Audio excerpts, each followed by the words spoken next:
les va? Qué gusto saludarlos este viernes en una nueva emisión de la UNAM Responde. Los saludamos desde nuestras instalaciones en TV UNAM para compartir con ustedes el quehacer universitario y todo aquello que sucede al interior de las aulas, algunos de los recintos más significativos de nuestra universidad y del país, en los laboratorios y también en los espacios públicos. Les recordamos, como cada día, que nuestras vías de comunicación están abiertas en todo momento para que nos hagan llegar sus dudas, sus comentarios y sigamos haciendo juntos este programa universitario.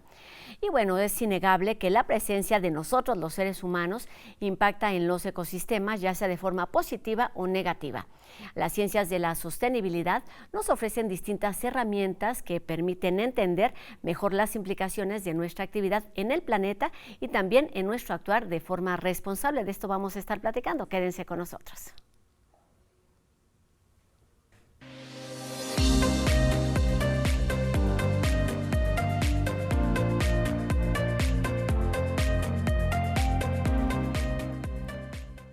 La noción de socioecosistemas cobró fuerza hacia finales del siglo XX, cuando biólogos, ecólogos, antropólogos, sociólogos y algunos otros especialistas reiteraron la importancia de crear conciencia sobre el papel que tenemos los seres humanos ante el cuidado y la conservación de las áreas naturales. Para incidir en su equilibrio y bienestar, es necesario transformar poco a poco nuestra forma de pensar, pero también de consumir y de hacer uso responsable de los recursos que disponemos. De esto platicamos esta tarde con la doctora en Ciencias Biológicas, Andrea Martínez Ballesté, quien es investigadora en el Laboratorio de Etnobotánica Ecológica del Jardín Botánico del Instituto de Biología de nuestra universidad, el mejor lugar para trabajar o uno de los mejores en Ciudad Universitaria. Muchas gracias por la invitación. Gracias, doctora, bienvenida. Hay que empezar diciendo que tú estuviste como parte del trabajo, del equipo de trabajo del Pabellón Nacional de la Biodiversidad, que tiene un área dedicada a este tema. Y ahí es justamente donde podemos leer que se necesita 1.75 planetas para satisfacer las necesidades de la humanidad hoy en día. ¿Qué significa esto? Pues esto está muy vinculado a la presión que estamos haciendo como seres humanos en este planeta y todo el crecimiento que hemos tenido como humanidad. Somos ya una población muy alta y realmente se necesitaría toda esta cantidad de planetas para poder realmente satisfacer las necesidades que tenemos. De hecho, sabemos que la satisfacción de estas necesidades es desigual, no es de la misma forma en todo el planeta. Hay quienes consumen muy poco, hay quienes consumen mucho, y esto está muy vinculado a nuestro estilo de vida y a todos los beneficios que también nos ha dado la ciencia, por otro lado, en términos de salud, el tiempo que vivimos y que ocupamos un espacio en este planeta, y cómo nos estamos reproduciendo, ¿no? Entonces, de alguna manera, bueno, pues son varios factores lo que van haciendo que generemos mucha presión, y eso es lo que se calcula, y digamos, es una manera de hacer un cálculo para alertarnos y darnos cuenta de realmente lo que significa nuestra presencia en el planeta. De alertarnos, porque de entrada es imposible que haya 1.75 planetas para vivir. Tenemos Exacto. uno, lo conocemos, sabemos quizá de forma muy nublada lo que esto significa, pero sí tenemos que tener claro el impacto de nuestras acciones. Ayúdanos a entender en qué consiste este concepto de socioecosistemas. Pues como tú bien lo dijiste, es un concepto, es un marco conceptual y metodológico que empezó a tener importancia, como lo mencionaste, hacia finales del siglo XX y ya se ha estado desarrollando a lo largo de este siglo. Y es una manera de conceptualizarnos como parte del planeta, pero no desvinculados de los ecosistemas, sino fuertemente vinculados con ellos, ¿no? Es un concepto que tiene bases en la teoría de sistemas complejos, porque este es un problema complejo, ¿no? Realmente entender cómo podemos actuar ante dos sistemas sociales y ambientales, ecológicos, y cómo podemos vincularlos, pues se tiene que partir de la teoría de sistemas complejos, ¿no? ¿Y por qué metodológico? Porque ha planteado una serie de herramientas metodológicas para entender esa problemática, desde la teoría de sistemas, hablando de temas como la resiliencia, como la adaptación, ¿no? Cómo nos estamos adaptando, qué tan resilientes somos para mantenernos ante una problemática de socioecosistema, ¿no? Y finalmente, la importancia de reaccionar cuando algo no está funcionando de la manera como esperada, ¿no? Exacto, digamos, la resiliencia es un concepto que se utiliza mucho para ver qué tan resistente es un sistema aunque está recibiendo elementos, movimientos, impactos, se logra mantener, digamos, cohesionados como un sistema, ¿no? Un sistema que no es resiliente o que, digamos, superamos sus capacidades de resiliencia, pues se puede, digamos, desbaratar, desmembrar, ¿no? Entonces, digamos, haciendo una comparación muy burda, pero digamos, el sistema eléctrico de nuestros coches es un sistema. ¿Por qué? Porque está compuesto de muchos elementos que si estos fallan, se rompen, se deshace, ¿no? Se desbarata todo ese sistema. Entonces, un poco la idea es como que nosotros nos tenemos que entonces imaginar de una manera mucho más vinculada a los sistemas ecológicos y que los sistemas ecológicos a su vez dependen, o sea, digamos, tienen una interacción con nosotros y todos nuestros procesos como sociedad, ¿no? Entonces, un poco esa es la idea del socioecosistema, intentar vislumbrarnos de esa manera con un marco metodológico para su estudio desde la teoría de sistemas. Y no es algo que, digamos, esta idea de la relación hombre-naturaleza no es algo que sea nuevo.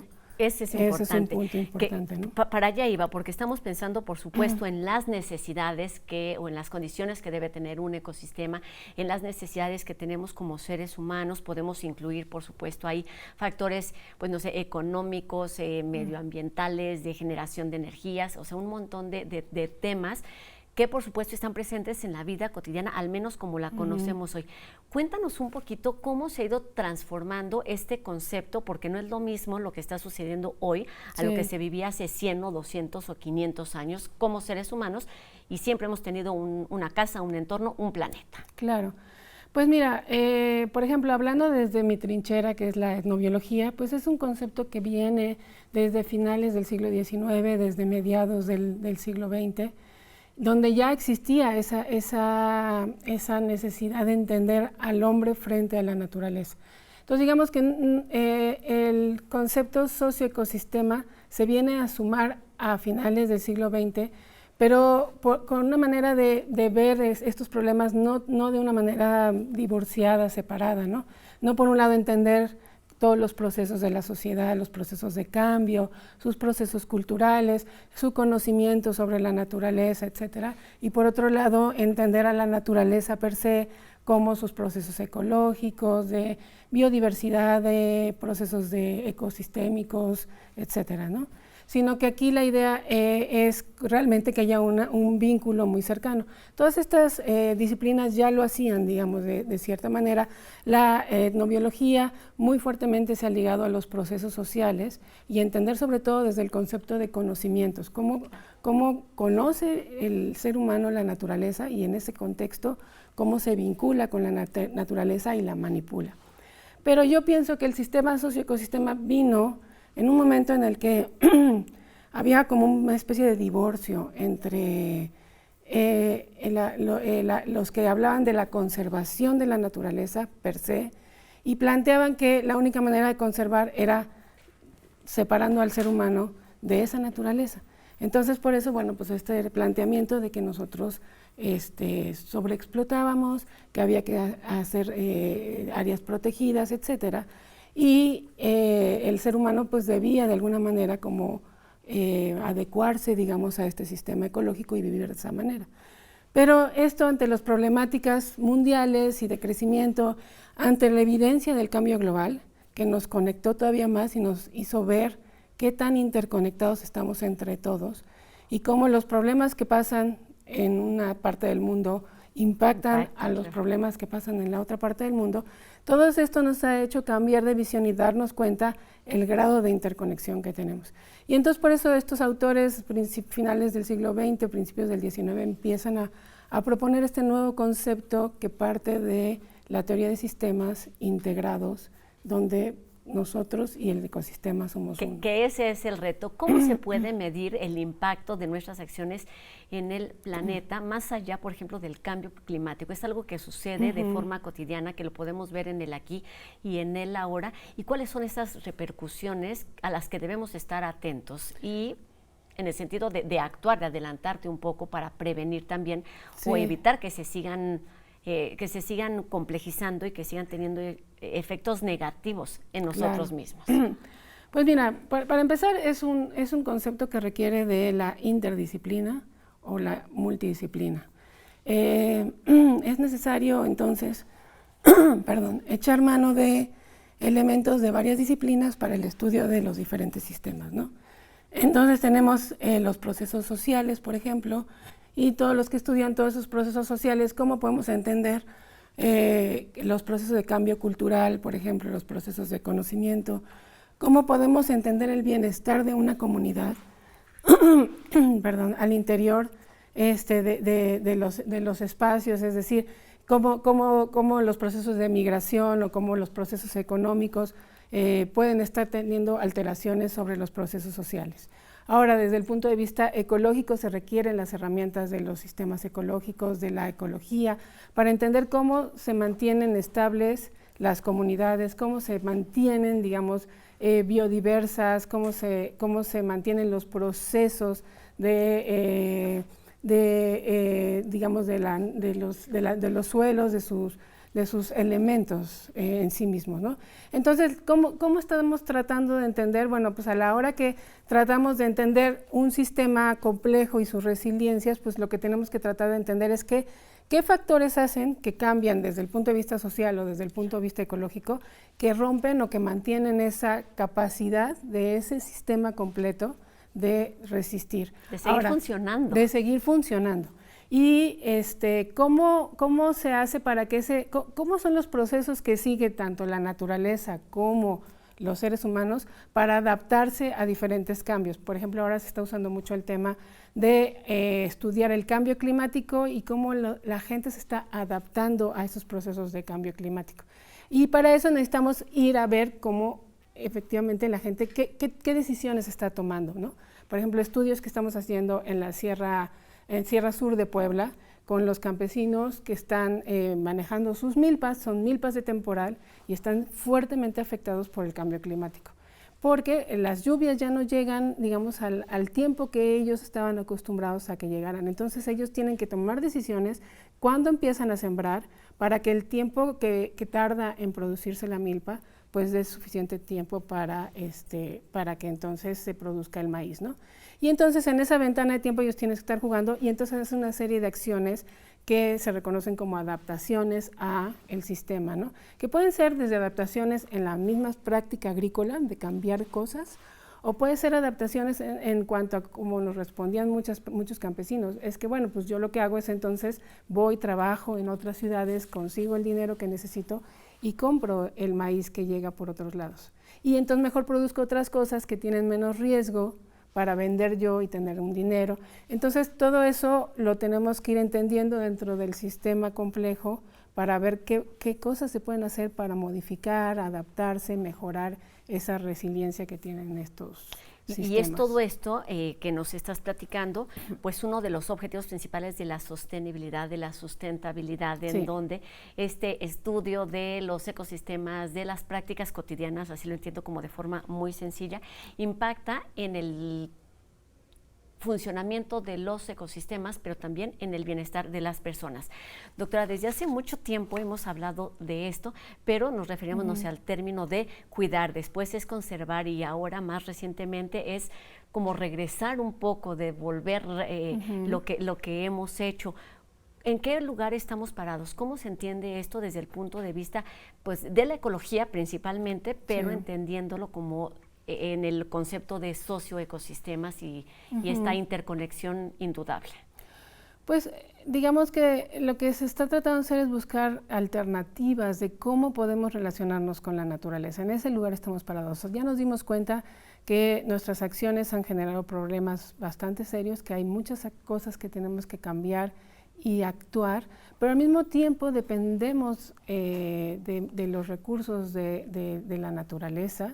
No podemos extraer al ser humano de este planeta tampoco, y entonces tenemos que buscar alternativas, y creo que en ese punto estamos, en el cual varias instancias gubernamentales, como por ejemplo panel gubernamental de cambio climático, el IPBES, que es otro panel gubernamental de ecosistemas y sostenibilidad, están buscando cómo atender las problemáticas del mundo sobre alimentación, sobre obtención de recursos, sobre bienestar, de la manera, digamos, más adecuada. Y yo lo que vislumbro se está tratando de aprender de ejemplos y buscar también nuevas formas de actuar. Por un lado, aprender de los ejemplos se habla mucho del conocimiento ecológico tradicional, y este conocimiento ecológico tradicional se define como este conocimiento adquirido por las sociedades que han estado fuertemente vinculadas a la naturaleza y que a lo largo de los años han ido aprendiendo una serie de formas de relacionarse y de manejar esta naturaleza. Entonces, por un lado, por ejemplo, se está tratando entonces de promover este tipo de prácticas, aquellas que han resultado adecuadas para el manejo de la naturaleza y que podemos seguir utilizando. Entonces, no es echar en saco roto todo, sino es cómo de los conocimientos tanto empíricos como los conocimientos científicos podemos echar mano, ¿no? Y entender que hay distintos tipos de sabiduría. Ayer teníamos aquí sentados en este espacio a un chamán de la comunidad Yanomami de París, de Brasil, perdón, en donde, que nos platicaba acerca de la desconexión innegable que existe entre las comunidades rurales y urbanas, que se debe precisamente al desconocimiento de lo que sucede en otro entorno cuando solo vemos lo que tenemos en nuestro alrededor, la importancia de ser conscientes y responsables en todos los sentidos. Y hay distintas maneras de acercarnos a esto, por supuesto. También hay alternativas didácticas y una de ellas la podemos encontrar en el pabellón de la biodiversidad, en donde hay un espacio dedicado a este tema. Cuéntanos e invítanos para terminar sobre este tema a este espacio universitario. Pues mira, este espacio universitario ya tiene creo que un año más o menos que se inauguró, y en él lo que se está tratando de mostrar es que el visitante se dé cuenta de la diversidad, de la biodiversidad que tenemos en este planeta, ¿no? Y cómo se estudia esta biodiversidad. Es un museo que está ligado al Instituto de Biología, entonces ahí mismo estamos albergando muchas de las colecciones nacionales que tenemos, sobre todo las colecciones zoológicas, y lo que uno va a ver ahí como visitante, bueno, pues uno puede encontrar desde cómo estudiamos los procesos evolutivos de la biodiversidad hasta cómo es que estamos utilizando esta naturaleza. Eso lo pueden ver en el segundo piso, en las salas que están arriba. Ahí están las salas de los socioecosistemas, huella ecológica, sostenibilidad. Y bueno, lo que tratamos de plasmar, ahí trabajamos varios de mis colegas y yo en la generación de contenidos, y lo que estamos tratando de plasmar ahí es que nos demos cuenta de, primero, la diversidad que tenemos, y por otro lado, que hay alternativas y que hay maneras de relacionarnos con esa naturaleza, pero buscando, digamos, los mejores caminos para llegar a este aprovechamiento, este uso, este mantenimiento sostenible de nuestro entorno planetario. Exactamente, y no podemos cuidar lo que no conocemos, y este pabellón de la biodiversidad es una alternativa para acercarnos a esta gran riqueza que convierte a nuestro país en uno de los 5 países más ricos en biodiversidad. Así es. Doctora Andrea Martínez Ballesté, investigadora del Jardín Botánico del Instituto de Biología de nuestra universidad, muchísimas gracias por estos minutos, por esta información que nos permita actuar, que es el punto de partida también para actuar de manera responsable en nuestro entorno más cercano. Gracias. Muchas gracias. Gracias, Andrea, y nos vemos, por supuesto, ahí en este pabellón que se encuentra en la zona cultural de Ciudad Universitaria.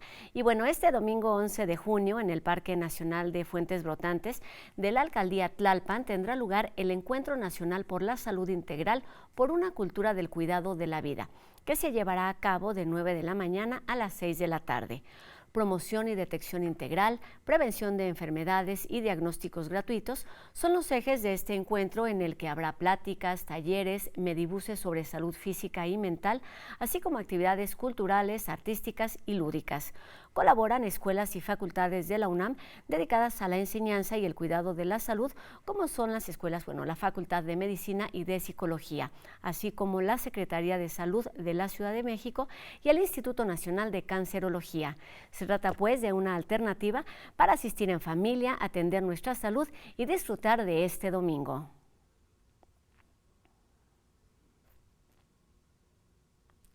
Y aun cuando apenas se ha explorado, el 5% de los océanos son un ecosistema fascinante por su riqueza y diversidad.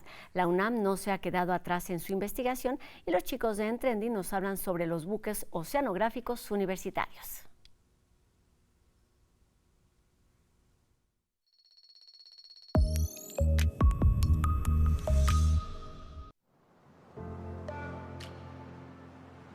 Desde lo más alto de la proa se aprecia la inmensidad del mar y los secretos que guarda, los cuales se busca conocer a través de las investigaciones con ayuda de los buques oceanográficos El Puma y Justo Sierra de la UNAM.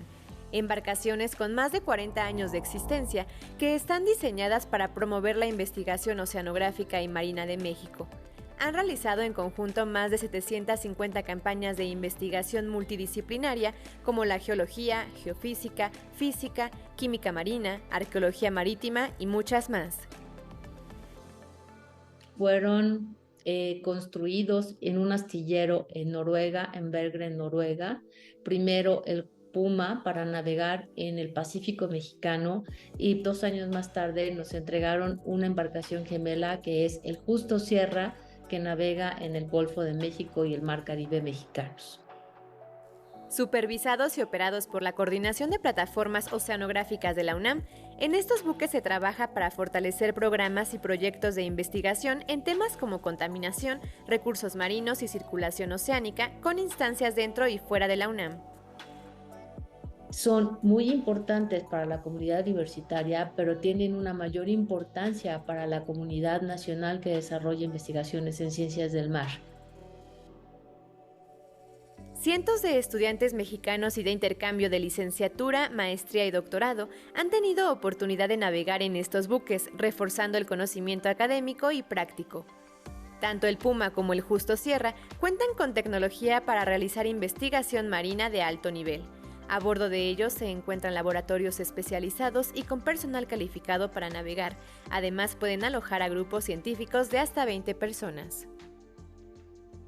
¿Verdad? El personal de científicos mexicanos es un personal muy reconocido a nivel mundial. Una embarcación es como nuestra segunda casa y a veces el tiempo que pasamos aquí es más que nuestra primera casa.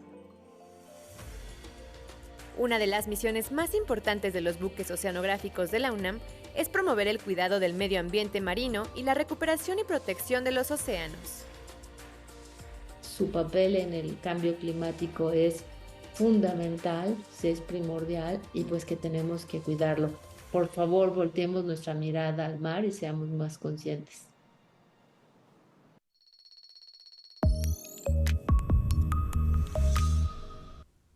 Anotamos y seguimos, por supuesto, este consejo. Y vamos ahora con música. Miroslava nos tiene preparada una cápsula sobre uno de los grandes compositores de la historia, famoso por sus pasiones y misas. ¿Saben a quién nos referimos?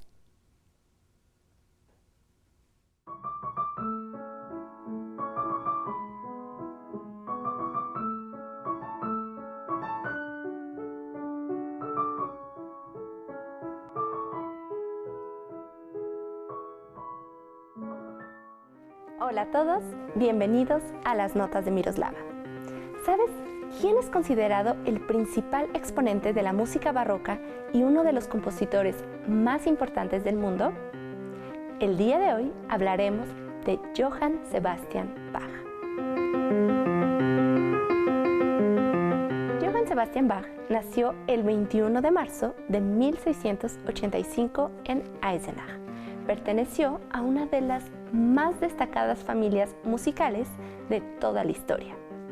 Durante más de 200 años, la familia Bach desempeñó un papel determinante en la música, dejando un legado invaluable para los futuros intérpretes y compositores. Johann Sebastian recibió sus primeras lecciones musicales de su padre. Con 10 años quedó huérfano. Uno de sus hermanos, Johann Christoph Bach, lo acogió y le dio clases de clave y de órgano.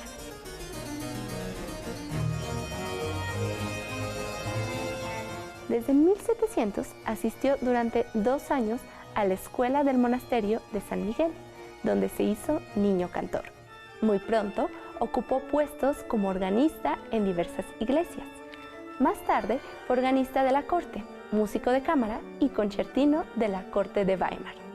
Al no ser ascendido, Bach presentó su dimisión y pasó a ser maestro de capilla en Köthen. Desde 1723 hasta su muerte en 1750, fue director de coro de la iglesia y profesor de canto en la famosa escuela de Santo Tomás de Leipzig. Bach es uno de los compositores más grandes del barroco y de toda la historia de la música.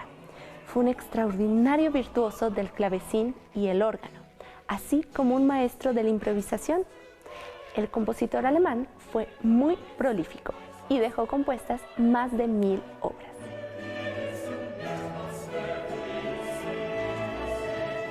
Cuéntame, ¿qué piezas musicales de Johann Sebastian Bach conoces? ¿Y cuáles son tus preferidas? Te leo a través de mis redes sociales.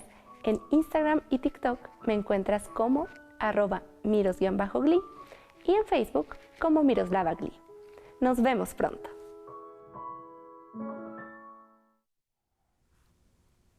Con esto terminamos nuestro programa de hoy, agradeciendo a Noé Romero en la lengua de señas, que nos permite llegar a un público más amplio. Tenemos muchas alternativas para disfrutar de este fin de semana y a encontrarnos aquí el próximo lunes en una nueva emisión de La UNAM Responde, 2:30 de la tarde por TV UNAM. Adiós.